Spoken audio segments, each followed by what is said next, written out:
Hi, all. These are generally conversations between adults after the children have left the table.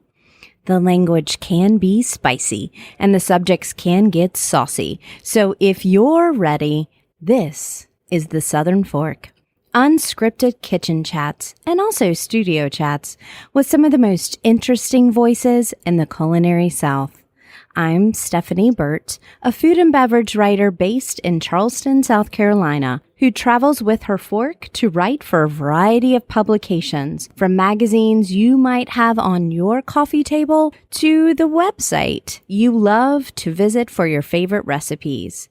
And I'm inviting you to come behind the scenes with me to get to know the people who make this Southern culinary landscape so special. I'm always hungry for the next bite, thirsty for that next sip, and ready for the next conversation. Let's dig in.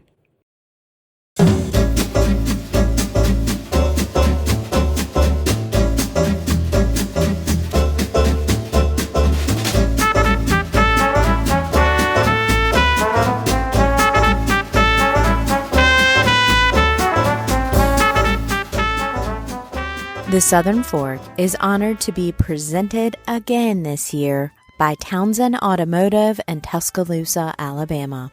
For more than 48 years, the Townsend family of dealerships has been a locally owned company built on service and connection with its customers. And their experienced team can walk you through the car buying process side by side, from test drive to service oil changes and beyond. Townsend goes through a rigorous vetting process to make sure that every pre-owned vehicle adheres to quality standards. And right now, there's plenty on the lot to choose from in various makes and models. Visit townsendhonda.com for current inventory, or if you're in West Alabama, stop in. Townsend Automotive salutes local entrepreneurs, from restaurateurs to podcasters, and they welcome you to be part of a community that does the same. There is some delicious restaurant cooking happening in Charlotte, North Carolina. And when I talk to many of the chefs responsible for it, more often than not, they point to Freshlist as one of their day-to-day partners making that possible.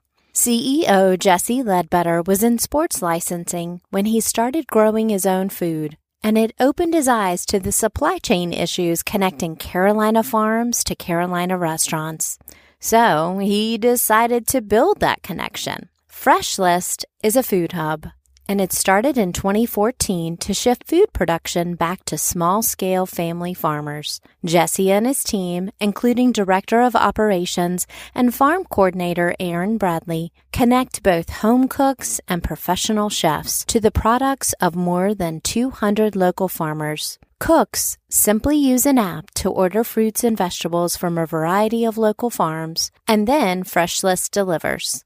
In short, they've built a virtual farmers market, and they're part of a growing number of food hubs in the country doing just that. But what happens at Freshlist and at other food hubs isn't just about getting the right cantaloupe to the right chef. It's about building community and strengthening it one fruit and vegetable at a time.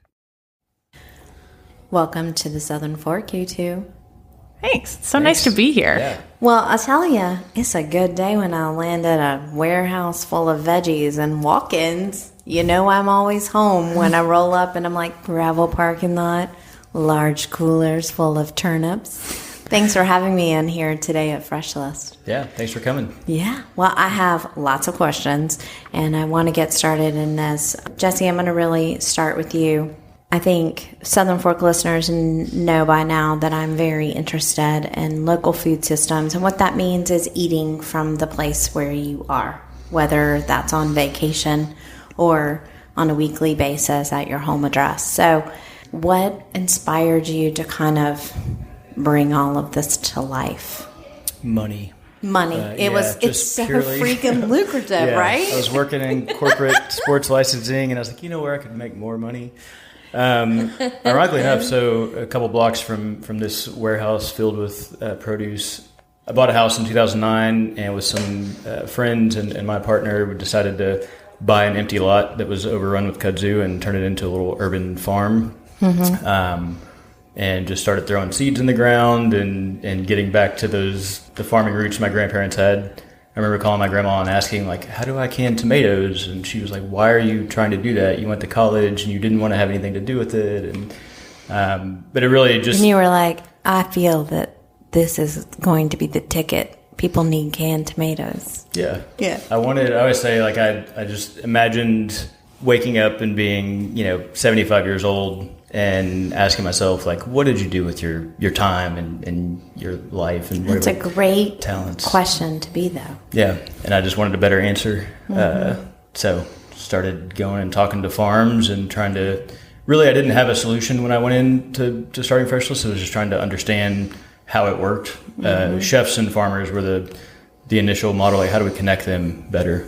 And that's what kickstarted it. Yeah, and what about you? What brought you into this wonderful, really slick warehouse life? So I grew up in a community, like a tobacco community north of Raleigh called Creedmoor. Creedmoor is known for two things in the world, and it is mules and it is moonshine. And sadly, both of those things are dying away now. And they were a really big tobacco grower. And so my family was not farms. My parents bought land right before I was born, and I wanted a really fun summer job one summer, and I was like, I'm gonna go work on this farm, and they have pick your own, and I'm gonna sell strawberries. And my mom's like, you're gonna quit at the end of the day because you're gonna be hot and your shoes are gonna get dirty and you're just gonna quit. And I was like, cool, fun fact, bet. 10 years later, I'm still doing this, for better or for worse. I really loved my experience working on a family farm. The farm that I worked on has been in continuous family-owned operation since 1861. Awesome. And so when I graduated from App and I came down to Charlotte to teach, I quickly realized that teachers don't make any money in this state and that I needed a second job. And so I had run roadside stands in Raleigh, and I had helped Raleigh kind of craft their roadside stands zoning ordinances because they didn't have any at the time. And so then I came here and I started working roadside stands here. And when I quit teaching, I was looking for my next opportunity. And luckily enough for me, my father-in-law had the office next door to Jesse at the co-working space up the street. And he poked his head in one day and asked Jesse how Freshlist is going. Two of them had known each other for a long time because he's done a lot of work in this neighborhood. And Jesse's like, I think I'm ready to hire somebody. And Doug's like, have you met my daughter? And so it's just a very fortuitous. Actually, the building that we're sitting in is one that, he's helped us get into. So it's been fun. So food systems sound really dry. And I'm a food writer. This is where the podcast comes out of. And selling food writing about food systems is a hard sell. But in reality, I find it really exciting because it's the thing that impacts us the most. When all of these supply chains and people couldn't get toilet paper and all this stuff with COVID and all this stuff happened. And even now, like I was at Target on Sunday and there wasn't any puffs, Kleenex, It is allergy season. It's hard. Yeah. You got to know your local Kleenex this was, farmer. Yeah, I don't. Can you hook me up with a local Puffs farmer?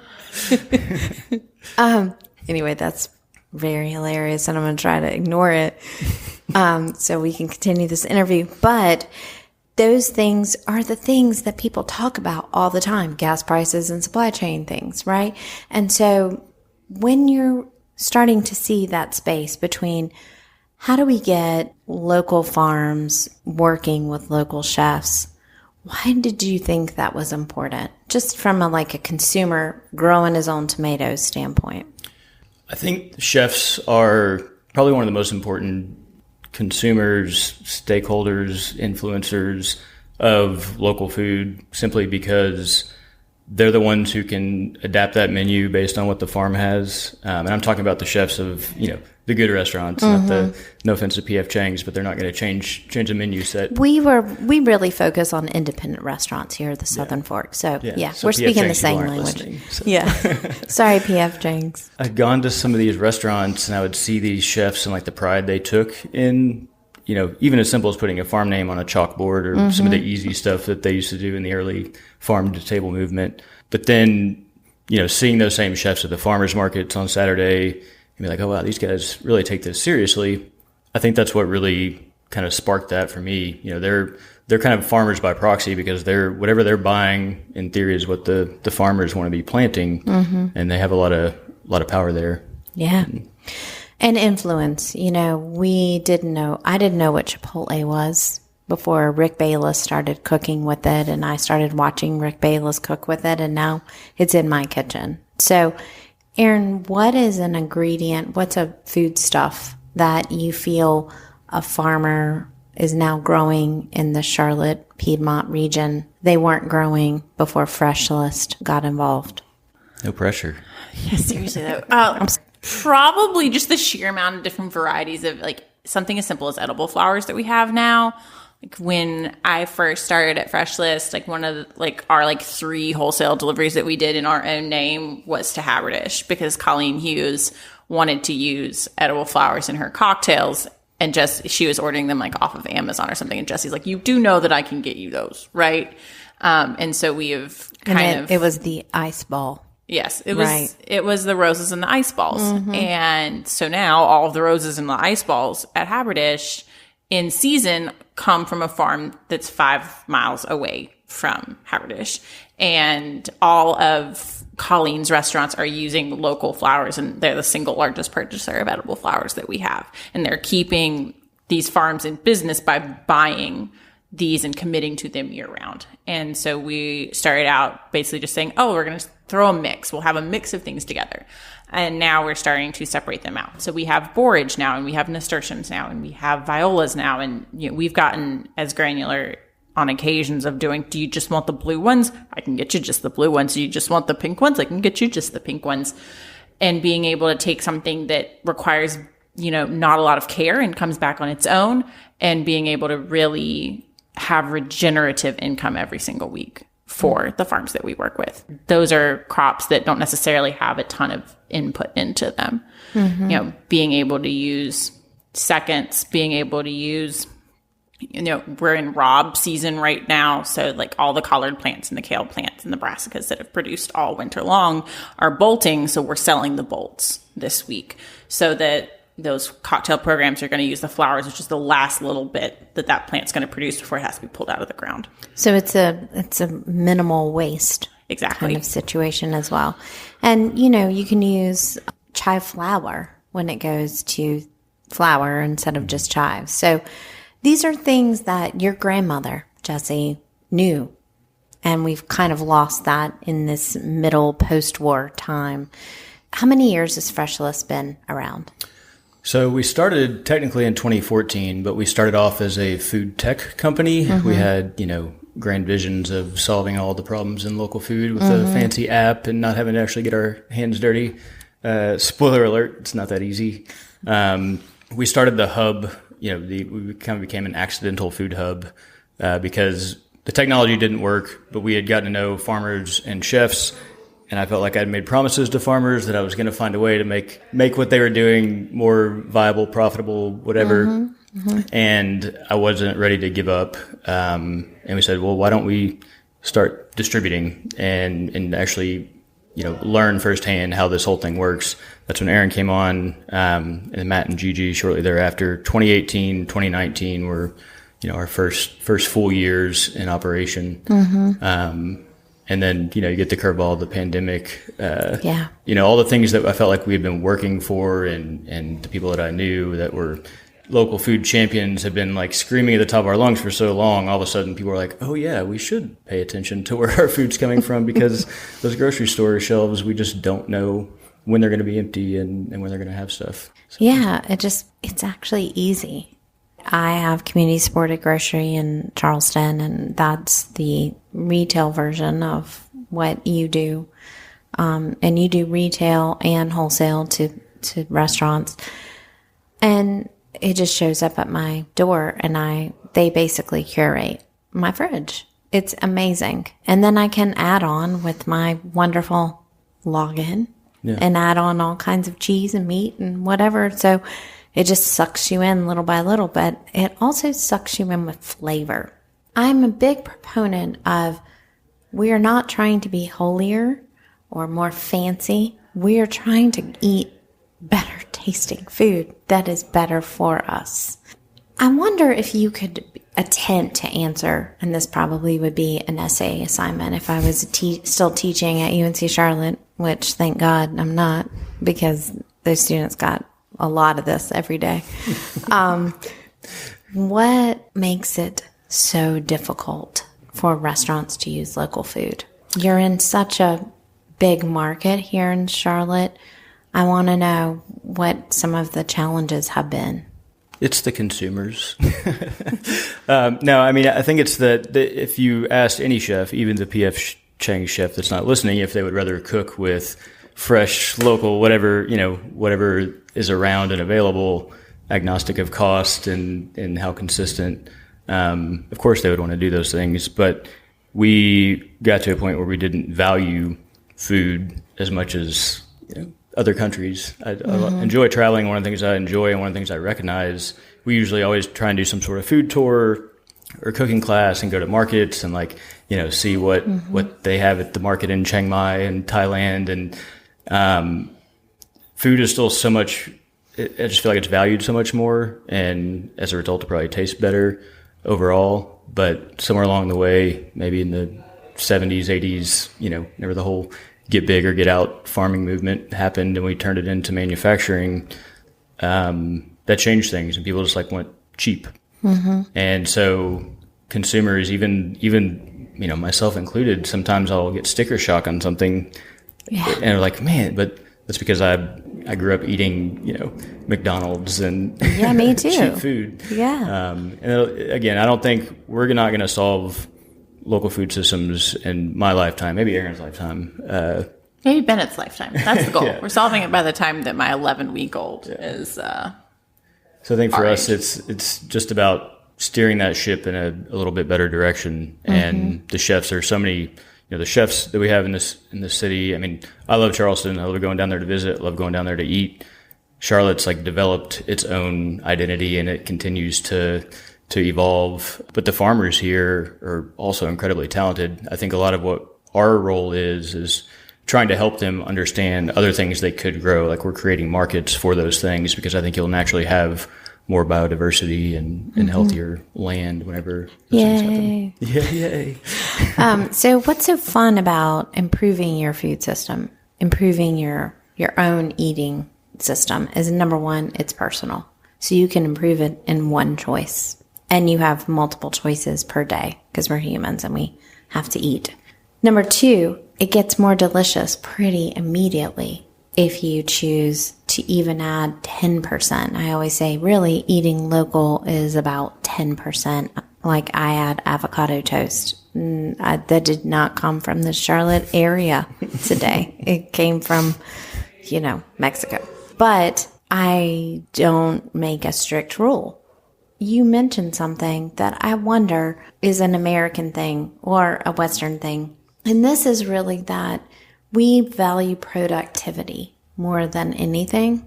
And so you said farming is not manufacturing. Why is it not manufacturing? Why can't we make it manufacturing? Weather. Yeah, nature. Inputs. You can't control. It was 40 degrees last night. You can't control that. If you're making, Ford Tauruses, you know exactly what all of your inputs are in a Ford Taurus. And you know from start to finish how long it's going to take somebody to build, or some robot these days to build that car. And up until 2020 exactly what your input costs are going to be. Farming is not that way. We have the caveat every week on our list that something may not come in. And when we start working with a new chef, we are very honest if we have everything that you order every single week that we're doing this incorrectly.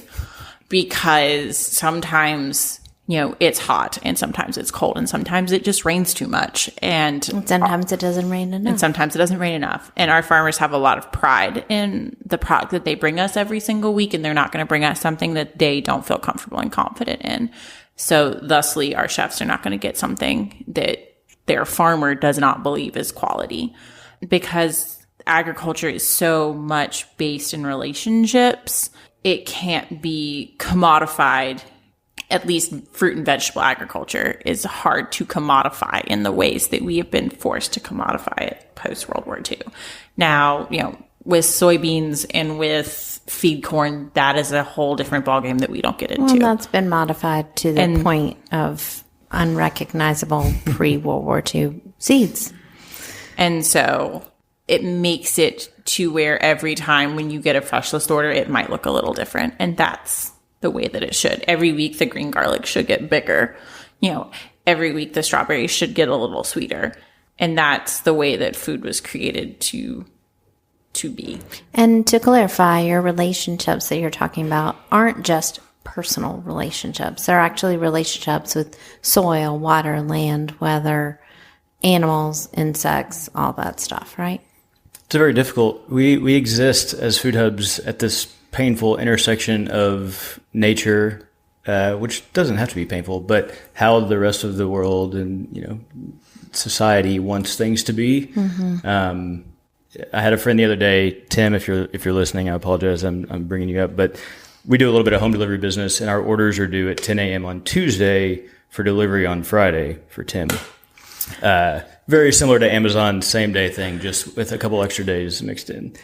And he started giving me a hard time. He's like, I always forget to put my order in, because it's like, Tim, you can yell at me all you want, but it's the land and the farmers, like this, your expectations need to be reset about how things should be. Mm-hmm. I think that's one of the things that happened with me whenever we were just throwing seeds in the ground and I was planting the wrong kinds of trees because I didn't have enough farmers to reach out to whenever I was starting our little garden. Essentially, just, you have all these painful steps along the way where you have no idea how things really work. And as you start to learn that and you're like, okay, I did finally get some good tomatoes off these plants. It kind of resets your personal economy a little bit to where the things you value. And, we don't really do gifts for friends around Christmas. We do a big friends plated dinner, get fancy, but it's all, here's where everything came from. And it's great. Some of my friends get it. Not all of them are customers. It's fine. I don't expect that. But you can see that it flips a switch with some people. I don't know. That's the enjoyable part for me. Yeah. Well, I think we can talk about how difficult it is, but we can also talk about how fun the serendipitous nature of it is. I am a better cook than I was before I started really focusing and being mindful on local food. And I really believe now, after writing and being in restaurants for 15 years, that sourcing and sourcing well mixed with technique are the two reasons why a restaurant or a chef or another kind of creative culinary professional is what they are. Well, and it's really fun because, like, when you deliver to a restaurant, it's always nice because the executive chef knows what's coming, or the chef de cuisine knows what is coming, but the sous chefs don't know and the line cooks don't know. So you get to come in and it's like being Santa Claus every single week because they want to know what chef ordered. And you walk them through what it is and you explain to them what it is. And it's a chance for you to get to appreciate it, but it's also such a learning opportunity for them every week because a lot of them are very young and they're coming into this industry and they're learning about all of these new types of fruits and vegetables that they may not have been exposed to as they're younger. And maybe a region that they're not familiar with. Because so many of our young cooks come to Charlotte because of Johnson & Wales, and Johnson & Wales pulls from all over. So you have a lot of kids who've come down here from the Northeast learning how to cook in the South. And it's been fun as we've been on this journey with Freshlist because a lot of those junior sous are now to the point in their careers where they're starting to run kitchens. And so it's nice to see them as like, oh, like you were here and now you've got your own place and now you brought us with you. That's how our business has been able to expand the way it has, is because we've kept our original customers and we have grown up with those junior sous and now into their executive roles. To your point, I probably overcooked some steaks that I got from, who knows, Walmart, Food Lion, Whole Foods, whatever, when I was younger. Didn't feel that bad about it. But if I overcook a steak that I got from, Cringe Ranch or Firsthand Foods, I can feel them crying while I'm overcooking that steak. It's amazing how respect shifts and how the meal shifts when you feel that you're not the only person in the room. When you're cooking and you know firsthand foods, it feels like that person is with you. So you're cooking from a place of community.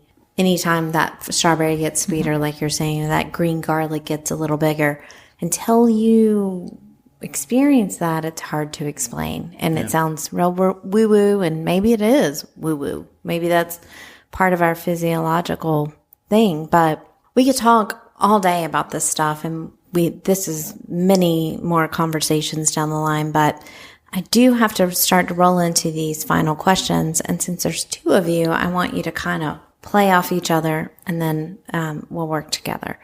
So I want to know, since you got so sucked in with roadside stands, which is a really specific thing to get sucked into. It's hot, dry, sad, sometimes boring work, sometimes frustrating work, but also really satisfying. What's making you hungry now? I mean, you have an 11-week-old baby. You're coming back into this business. Maternity leave. I mean, you're here. You're ready. You've had a break. Oh, yeah. No, he had to basically kick me out of here. And then I would be like, hey, like, do you guys need anything? Like, I can come, I can just do some computer things. Like, I can do a little bit. Like, once she got to the point where I had figured her out a little bit. But I think it's the people that I work with. And like, it's the people in this building, and it's all the farmers that I get to sign checks for every week. And, you know, evolving with them and seeing them, watching their kids grow up, and knowing that the money that I'm sending to them every week is helping them raise their kids. And that's one of the things that I tell people when people ask me, like, why is it important to support local? I was like, well, you could, you know, buy a corporation owner a second or third home, or you could buy a guy up the road's kids' tap shoes. Like, you could put money back into... That's a really good comment. Is Cody I'm going to use that. But it's kind of fortuitous because, like, one of our farmers passed down a lot of her daughter's clothes to me because she's like, I don't need any more. If you take all of my things, then I won't have any more kids. And so now I'm like literally reaping what I've sown because I wrote them the checks to buy these clothes, and now my kid wears them every day. Thank you, Alicia, very, very much. I'm sure you'll listen to this. But it's the fact that I'm physically incapable of not being around people, to the point where COVID was really hard for me because I couldn't be around the people that I cared about. And really the only people I got to see every single week were my farmers. And the only people I got to talk to, you know, day in, day out were these people. And we've built this business with them. And COVID really just brought us all closer together because I'm really proud of the fact that I got to write them checks every week in 2020 when a lot of other people didn't get to write them checks. So I feel like so many of our friends got, like, when COVID hit, it was like the longest spring break of their life, and they're, you know, they're doing puzzles, making sourdough. Yeah. And I'm like, y'all, I don't work that way. Like, I actually said I wrote a piece for Bitter Southerner, and when I have a newsletter, and when it came out, I said, I don't make sourdough, so I just worked. Yeah, that's kind of what we did. I was like, because I was just like, I'm not made for sitting and doing puzzles. Like, no. I sat in this office and hand entered lines and lines and lines of orders. We had a country club that we worked with that wanted to put together basically like a CSA for their members, like a grocery pickup. And we thought it would be great. And we thought we were going to get like 15 orders, and like 100 orders in. I'm like, I'm not a computer and I can't do this anymore. And like, the very first day we were here, I have a picture of Gigi sitting in a lawn chair with her computer on top of a red cooler, like 50-gallon cooler, because we didn't have any furniture yet because we had literally gotten the permits and the keys to this building the first week of March. We had to convince the building inspector to come out because he was like, oh, no. We're like, you don't understand. Like, I need this cooler turned on. Like, how badly I need this cooler turned on. Like, again, my experience with COVID was very different than a lot of people's, in that it was some of the most rewarding years so far of this journey, partially because, you know, we didn't have supply chain disruptions and all these things that we believe to be true were tested. Mm-hmm. I think farmers are enough to keep me going.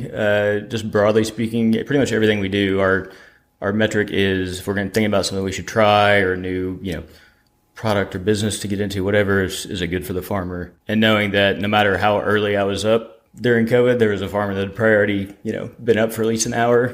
Yeah. And then consequently, chefs, no matter how late I stayed up, chefs were going to be up for another couple hours. And again, you're in this community where farmers and chefs and those of us here obviously not doing it for profit. Mm-hmm. We want to make money. I think we all deserve to be compensated for that. Yeah. And I think that's the one thing. Farmers, I have plenty of fulfillment there, but the one thing that kind of started to change as our team grew was how much I wanted it for them. I wanted to create a place where people could find meaning and not have to spend 7 years working in NASCAR.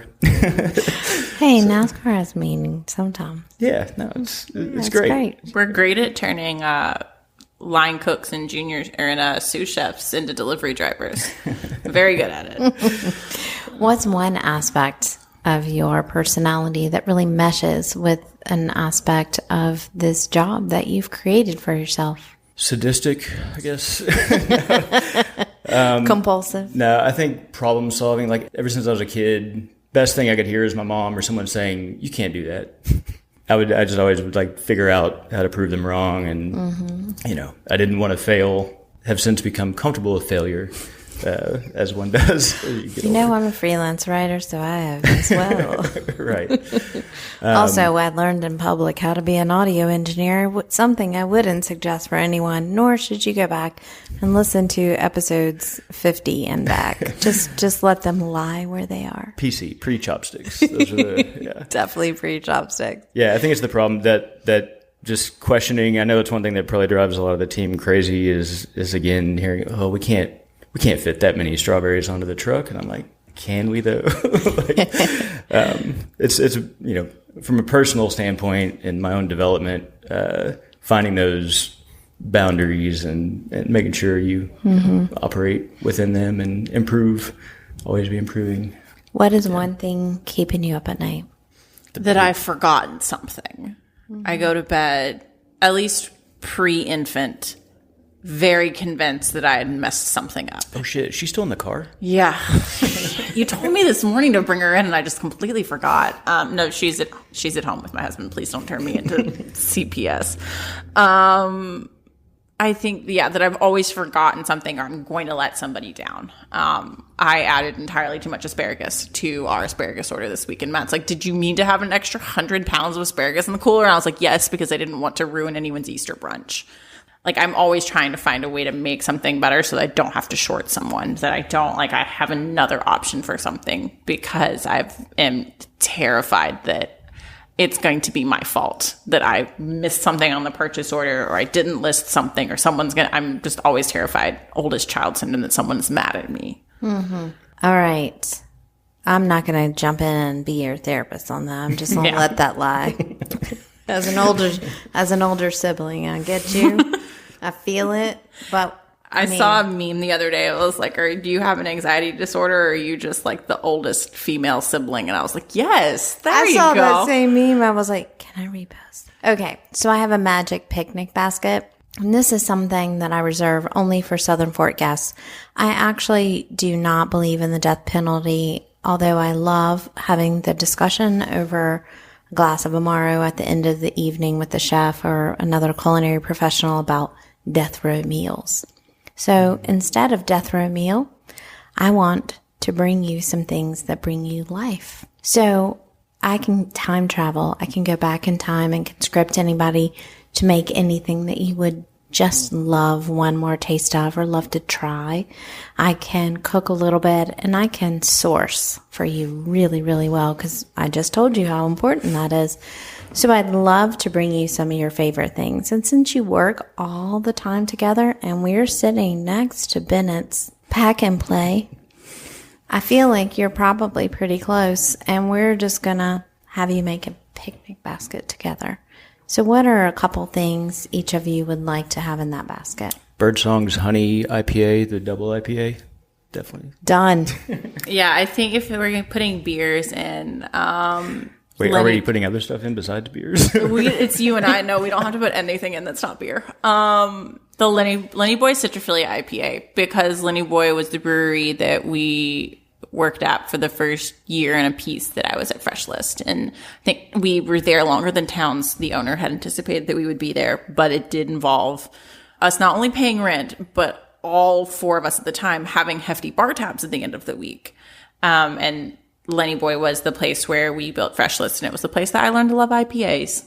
So I'm not even going to get like celebrity chef wise, because I didn't really keep up enough. Like sometimes Matt, our one of our in-house chefs, will talk about some chef like I should know them by first name, and I don't. I'm out of that loop. I want Greg Collier here in Charlotte. I don't know how much you've kept up with the scene.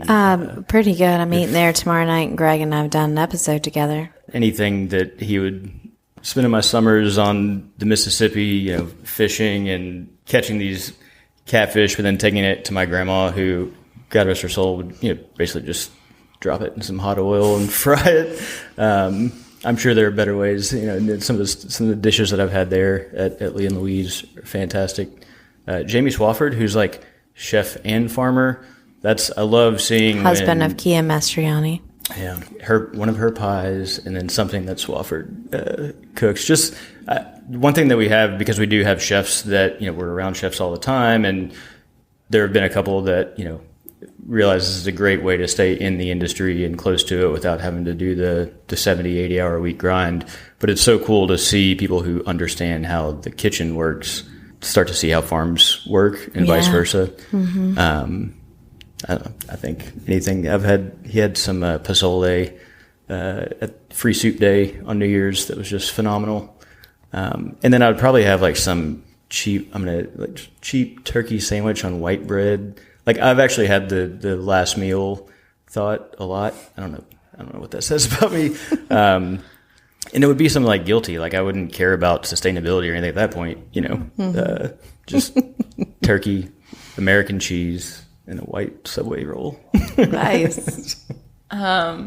So one of my biggest regrets in life is that my grandmother never taught me her biscuit recipe, and I watched her make it 2 million times with white lily flour. And I can cut them the way that she can, but I do not know how to make them the way that she did. And my mom's are good, but they're not quite there. Same thing with her cornbread dressing. She makes a sage cornbread and white bread dressing that is my absolute favorite thing in the whole wide world. And when I got introduced into my in-laws, who I love more than life itself, they put Jimmy Dean sausage in it. And I was like, no, that does not belong in there. And so those two things to tie to her first kitchen that I was ever in, my dad's best friend, who passed away when I was in high school, owned an Italian restaurant in the thriving metropolis of Davenport, Iowa. And is that where John Deere is based? It is John Deere is based in Moline, Illinois, which is across the river. Did he own that Maggiano's? It is, yes, very similar to Maggiano's. It's not. His heirs wish it was. I need some points for knowing that. It is. So I grew up, whenever my parents would take me to up there, there's very little to do in Davenport, Iowa with your elementary school children. And one of the things is to go to the John Deere Museum and let your children climb all over the combines all afternoon. So I would sit up in the top of these big, massive tractors and just, dream of one day running something that large. And then we would go to Terry's restaurant, and he makes it's lasagna and it's Chicago style pizza, because you're there in the Midwest. And those meals, I've been back since he's passed away, but it's not the same. It's not the same as being able to go back there and put your own toppings on your pizza when you're 9 and, having that pizza come back out to you. Yeah. So yeah, that's good. And with some combine climbing. Yeah. When you wear yourself out climbing combines, and then your parents take you to get pizza and ice cream, because there's this ice cream chain there called Whitey's. And then they put you to bed full of sugar and Chicago style pizza, and it's great. And then they drink too much cheap domestic beer. It's perfect. My NASCAR days are coming back. It's like, this episode sponsored by John Deere. For all your lawn mowing John and Deere, field plowing. call me. We can work something out. All right. If people want to learn more about Freshlist and all the work that is happening behind the scenes to make the Charlotte food taste so good when it lands to your plate, you can go to thesouthernfork.com. I'm going to have links there as well as images so you can see the faces behind the voice. If you like what you hear, there are more than 270-ish episodes in the archives. Remember, don't go past 50. The Sarah Clow one's my favorite. Well, and the Sarah Clow one's also in the 30s. So you need to listen to the Sarah Clow one and then skip forward to 50. I'm sorry, my audio engineering was rough. But if you like what you hear, please subscribe. That's the easiest way to make sure that it comes to your podcast app of choice every time there is a new episode. New episodes drop Fridays, and it's Tuesday, and I'm here at Freshlist doing my thing. So thank you so much for spending time with me on a crazy week when asparagus and strawberries are coming in Charlotte, North Carolina. I appreciate it. How many pounds would you like to take home? I have a 2005 Kia, so however many pounds. You'd be amazed. My Honda Pilot fits exactly $2,000 worth of produce. Because I stacked to the room one time with tomatoes to take to Lindsay Barrow, a community supported grocery. And Lindsay. I was at Bush and Vine, and Sam was like, Erin, that's not all going to fit. And I was like, Sam, it's got to make it fit because I have to meet Lindsay in an hour and a half in Columbia. It's got to, we don't have another option here. You don't have a vehicle I can take. It's $2,000. I can make it fit. That sounds great. Thanks a lot, y'all.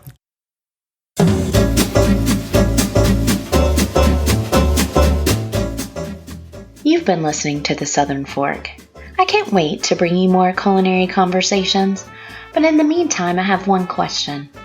Are you going to eat all that?